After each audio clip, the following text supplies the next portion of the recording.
everyone, a very warm welcome to this channel. My name is Fenifara. Thank you so much for clicking on this video. I am going to show you how to crochet your hair the beginner's way.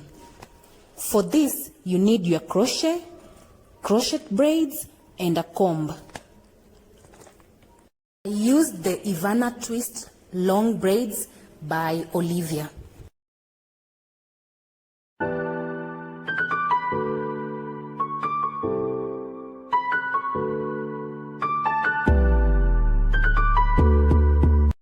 The first step is for you to begin by braiding your hair into cornrows.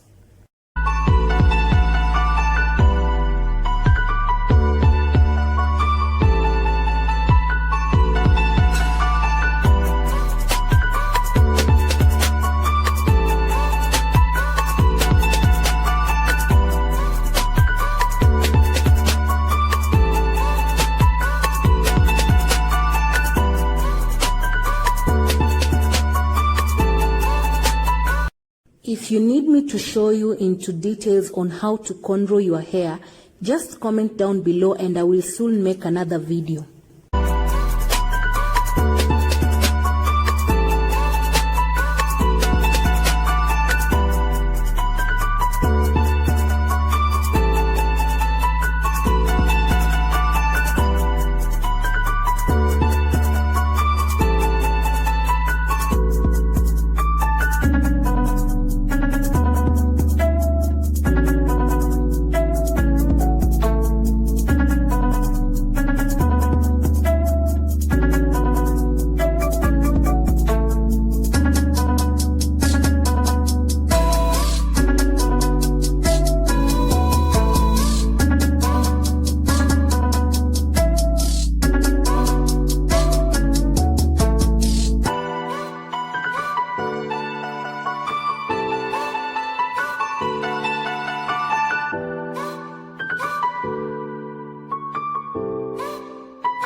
Cornrowing my hair was a bit challenging because it's short, but I think I did pretty well. Comment down below on what you think.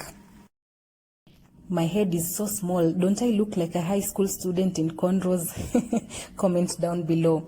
Anyway, don't worry too much about the perfection of the cornrows as they will be covered in braids anyway. So now that I'm done, it's time to begin.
Right now, I am going to explain step by step on all the details on what exactly you need to do.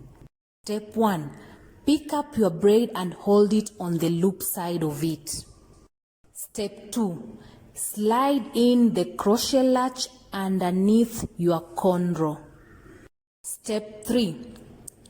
Attach the loop end of the braid onto the hook and then go ahead and close the latch.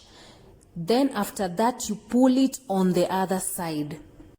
Remove the braid off the hook, insert your fingers through and grab the braid in between, pulling it on the other side.